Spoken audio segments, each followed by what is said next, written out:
Esto es el Café de la Mañana. Nosotros pues contentísimos de que ustedes sigan con nosotros en esta parte de la entrevista. Pero antes, saludar y dar la bienvenida a nuestro invitado de hoy, en estos tiempos en que hablamos de virtualidad, en estos tiempos en que hablamos de una educación que el coronavirus nos ha cambiado los esquemas y una nueva modalidad que cambia. Tenemos a un hombre que está en los afanes de la formación desde hace muchos años y que tiene a su haber coordinar la Universidad Nacional Evangélica en Santiago, la UNEP, una universidad que tiene una trayectoria y ya un prestigio bien ganado y que, bueno, vamos a hablar de esa función y de lo que está pasando y cómo la realidad de la educación pues se ha visto desde otro ángulo y con muchas situaciones que se están enfrentando. Saludamos y brindamos con Café Flor de Oro. De entrada con el doctor Van der Linden. Salud. Café. En este día, con un café Flor de Oro. rico café Flor de Oro. Así que nuestro saludo también para el señor Guarionés, que no se pierde. Así es. Este programa cada día. Así Salud. es. Doctor, bienvenido al Café de la Mañana. Un placer tenerle por aquí. Muchas gracias, Luis. Tal cual hablaba Juan Carlos en la introducción, muchos cambios, desafíos en la educación superior. Y qué mejor para que nos hable de la perspectiva de lo que vendría con respecto a este tema que usted. No de lo que vendría, de lo que ya está. De lo que ya está y de lo que sobre viene. la marcha se ha tenido que aprender. Así es, director de la Universidad Nacional Evangélica, y hay que destacar que ustedes comenzaron a visualizar lo que venía antes con respecto a la educación virtual. Háblenos de eso, doctor. Sí, gracias. Buenos días, Juan Carlos. Buenos días, Luis. Buenos días. Fíjate que la revolución de la educación superior hay que buscarla en la segunda década del siglo pasado, cuando en Córdoba, en Argentina, se hizo aquella revolución que es la que ha venido creciendo con el tiempo. Esa revolución que pasó a las calles procurando la autonomía profesoral, la libertad de cátedra, la extensión, que fuera una función importante, que fuera la responsabilidad social de las universidades, que las escuelas tuvieran sus propias, las facultades tuvieran sus propios métodos e investigadores. O sea, fue una gran revolución y cuando uno mira todo este avance hasta ahora de cosas que no se vislumbraban en el tiempo, de repente nos llega este siglo XXI, pero ya al final del siglo XX, los años 80, los años 90, se comenzó a hablar de educación a distancia, pero uno lo veía lejos, eso, y como que había que prepararse, pero específicamente algunas universidades ya estaban trabajando en eso, aquí en la ciudad de Santiago, en Santo Domingo, pero nosotros no estábamos pensando en plataformas virtuales, pero nos llegó esto de repente, cuando en Wuhan, ustedes lo conocen, ya la historia de este corona, donde nace, en noviembre y diciembre, cuando nosotros pensamos o supimos que era en China que se estaba haciendo esto, dijimos, bueno, China y Estados Unidos, a pesar de toda la oposición de los norteamericanos respecto a Latinoamérica para que no tenga negocios con los chinos, pero ellos lo tienen desde hace más de 30 años, y ahora mismo con este auge de los chinos en el mundo, eso va a llegar a Latinoamérica rápido, y nosotros que somos un país que estamos muy cerca de Estados Unidos, probablemente nos llegue... En todos los sentidos. Sí, nos va a llegar más rápido que a todo el mundo, pensamos nosotros. Pero lo que hizo entonces realmente el coronavirus, en este caso, fue que aceleró el proceso que ya había iniciado y como que tímidamente se estaban haciendo los procesos, y lo que hizo entonces el coronavirus que aceleró. ¿Cómo encuentra en este caso la UNED esta realidad de cambio? Que ahí es donde uno entiende, porque hay quienes les ha afectado más, hay universidades que inclusive ya tenían montada plataformas, no se les ha hecho tan difícil, pero la UNED, ¿cómo recibe este cambio radical y de una manera muy acelerada? Sí, un cambio total. Sí. Bueno, como le decía, cuando vimos que estaba en China y que Estados Unidos, esa relación, y muchos dominicanos que van hacer negocios con los chinos. Dijimos, aquí en la República Dominicana va a llegar eso rápido.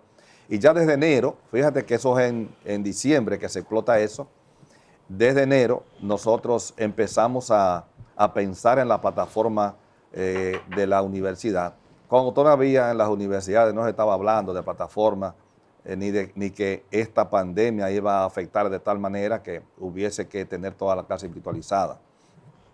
Y creamos nuestra propia plataforma, empezamos a hacer las investigaciones y a solicitar los permisos con Microsoft para que nos permitiera trabajar con su plataforma, la que tenemos, que es Teams. Y cuando vino marzo, cuando explotó ya en marzo que había que cerrar las universidades y empezar a trabajar vía virtual, ya nosotros teníamos la plataforma montada. No en su totalidad, pero sí ya estábamos en un avance importante, lo cual nos hizo más fácil la virtualidad. Bueno, vamos a decir no la virtualidad, sino la clase por internet, porque la virtualidad es otra cosa. ¿Cómo asume el estudiantado? ¿Cómo asumen los estudiantes este nuevo proceso? Que además está a decir que nosotros que nos ha tocado desde la parte de docente y desde la parte de estudiantes también, cansa bastante. ¿Cómo han asumido los estudiantes este nuevo proceso en la Universidad Nacional Evangélica? Fíjate que el problema básicamente de los estudiantados no es el cansancio, porque son adultos, son mayores de edad, son jóvenes, ya adolescentes y posadolescentes y ya de cierta edad. No es básicamente eso, sino que hay que tener un espacio donde tranquilo, fuera de bulla, fuera de ruido, hay que tener conectividad y hay que tener un hardware, una computadora con un software. Es decir que el problema ha sido la brecha digital que existe porque, como ustedes saben, la Universidad Nacional Evangélica es una universidad que está con una tarifa que pretende sacar de la pobreza a los pobres. Sí. Entonces, en ese sentido, la población que nosotros, hay de clase media alta y de clase media, es rico también, pero la mayoría son gente de escasos recursos que carecen. Que ese es el blanco de público fundamental, en este caso de la Universidad Nacional Evangélica. Sí, y carecen muchos de ellos de la capacidad para tener una computadora, una laptop. Es complicado, doctor, así es. Hay una pregunta que se me ocurre. Usted dijo hace un ratito, usted dijo que, y es bueno que para que poner a la gente en contexto, que en las clases por internet y lo de la virtualidad, que eran otra cosa. Háblenos de esa diferencia, porque hay una confusión en la población y ahí se crea una cosa que es otra, y ciertamente. Sí. Usted toca un punto que yo entiendo, nosotros sobre todo que somos formadores, debemos de llevarle a esa gente que nos está viendo para que sepan cuál es esa diferencia de la que usted habla entre internet, virtualidad y todo eso. Lo que ocurre con las clases virtuales es que una clase virtual, tú tienes la oportunidad de estar en la playa, de estar en la loma, estar de vacaciones y tú puedes tomar la clase cuando tú quieras porque hay una plataforma que te lo permite, sí. Porque hay un equipo de personas detrás de esa plataforma que son, por ejemplo, los creadores de contenidos, que son un equipo que crean contenido. Hay otro equipo que es el que está trabajando en la virtualidad, en la parte tecnológica, montando esto. Y hay otro que puede ser un solo profesor que esté dándole la cara al público, a los estudiantes, explicando la clase, una tutoría. Y hay otros que se pueden conectar por horas en la clase.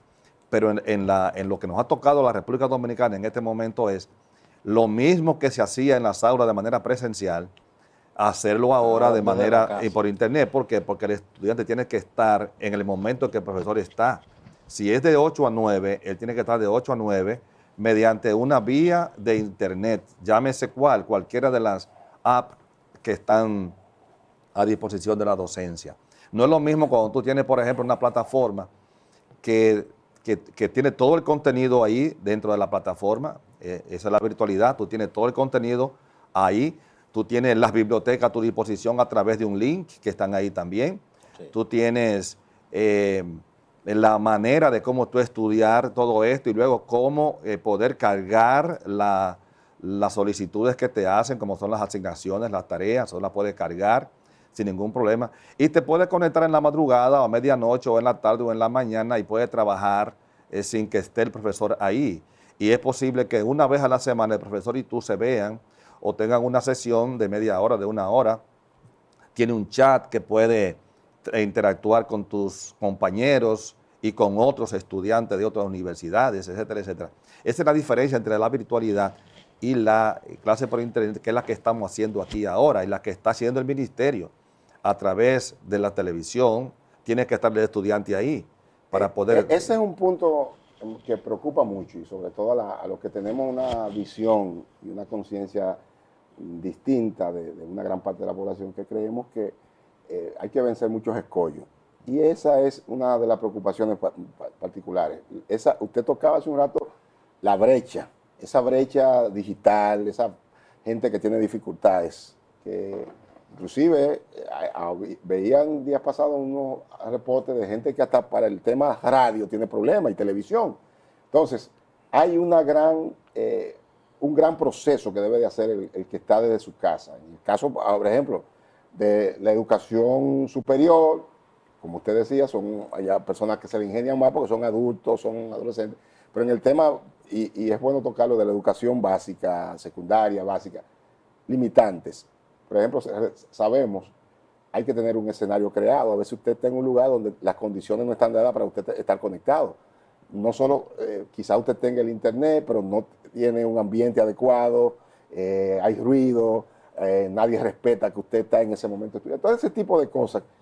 ¿Qué han previsto? Y usted que está en la parte, aunque no es el área específica de la educación básica, pero que es una persona que tiene la autoridad para decir, ¿qué sería lo más ideal para esa familia donde hay mucha dificultad, que vamos a tener mucha deficiencia en la educación básica, precisamente por ese tipo de temas, de brecha digital, de ambientes inadecuados y todo eso? Bueno, en cuanto a la educación primaria y secundaria, que es donde están los niños, que los niños tienen un nivel de atención corto, es decir, que puedes pasarte 6 minutos contigo feliz, ya a los 7 empieza a inquietarse, a la media hora ya no puede estar ahí, y a la hora ya está jugando, no es fácil tenerlo. Los de secundaria, que son adolescentes y preadolescentes, esos pueden durar más tiempo. Pero hay una situación difícil de manejar en el país y es, por ejemplo, la energía eléctrica. Yo, por ejemplo, anoche tenía que estar en un foro. Eso se suma peor todavía, Sí, el tema de la energía eléctrica. Anoche yo debía estar en un foro y resulta que desde la tarde comenzó la luz a ir y a venir, a pesar de que yo tengo un inversor. Pero ¿qué ocurre? Que el internet que tengo no depende del inversor, sino de la energía eléctrica. Figúrate. Entonces, no llegó el internet y no pude conectarme. Me pasé 2 horas tratando de conectarme. Figúrate. Y eso soy yo que tengo un inversor. Ahora, fíjate, los estudiantes en los barrios, ¿cómo va a ser eso? Esa es una gran inquietud y preocupación, debo decirle. Cómo esos muchachos que tienen tantas dificultades, y usted está citando un caso el tema de la energía eléctrica. Como en barrios donde hasta 24 horas de apagones, o 12 horas de apagones, 6 horas, muchachos que tienen... ¿Qué sería lo más idóneo en estos casos? ¿Cómo va la educación a salir airosa, la educación básica, en este tipo de temas? Yo estimo que hay que buscar una forma, digamos, el Estado, y es mi sugerencia, ¿no? Primero, hay muchas plataformas que han saturado los profesores. Y es mi opinión, número uno, que el Estado debió, digo yo, no tengo que pasarle pauta, pero debió de entrenar a nuestros profesores en 1 o 2 plataformas.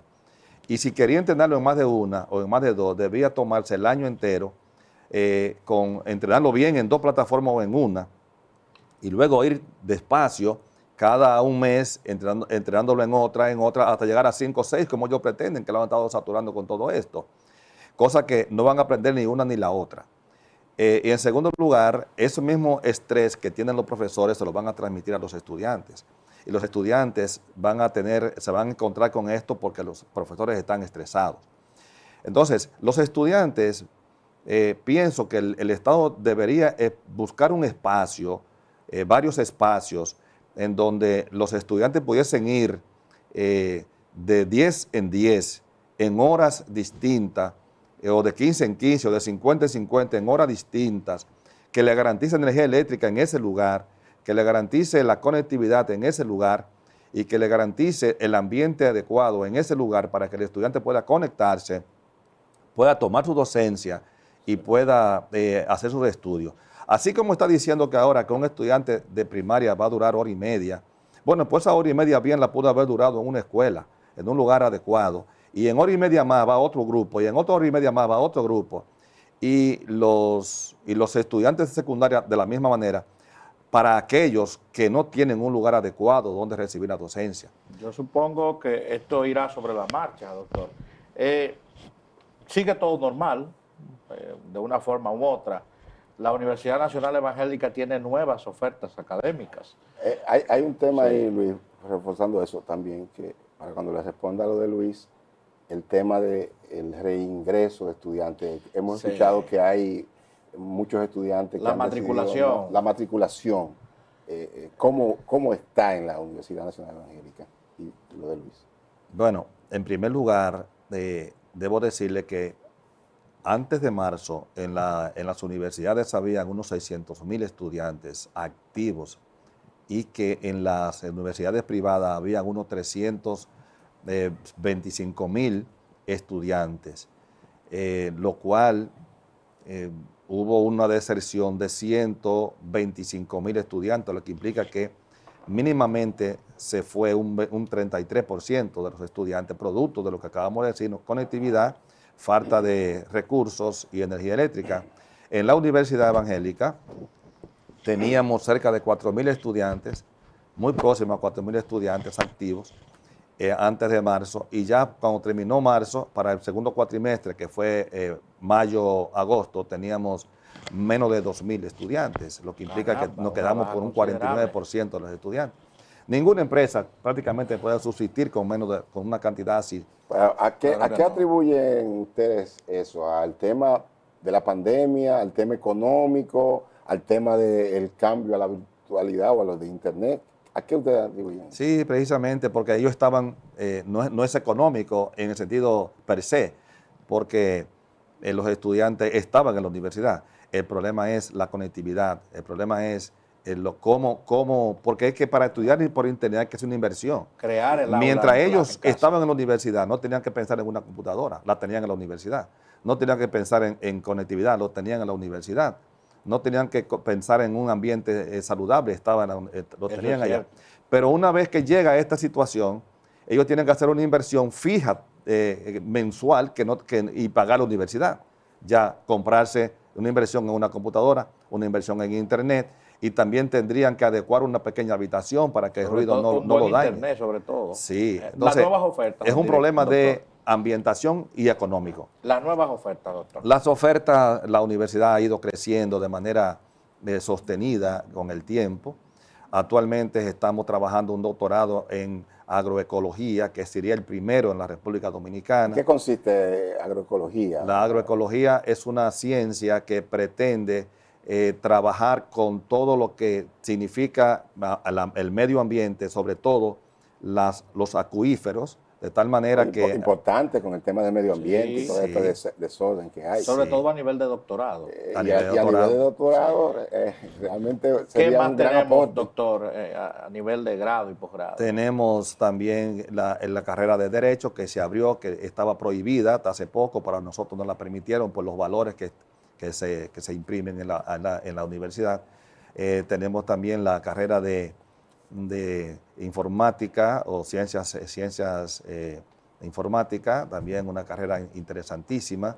La carrera de enfermería, que es la carrera estrella de la universidad. La mayoría de los hospitales y clínicas están ocupados por egresados de la Universidad Evangélica, con muy buen, valorada muy bien.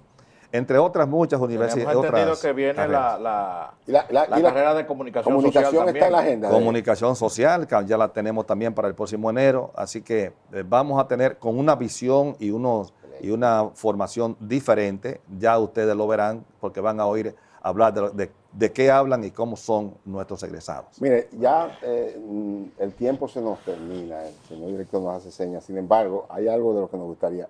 Retos y desafíos de la educación dominicana A nivel a nivel superior y a la vez entonces de la Universidad Nacional Evangélica?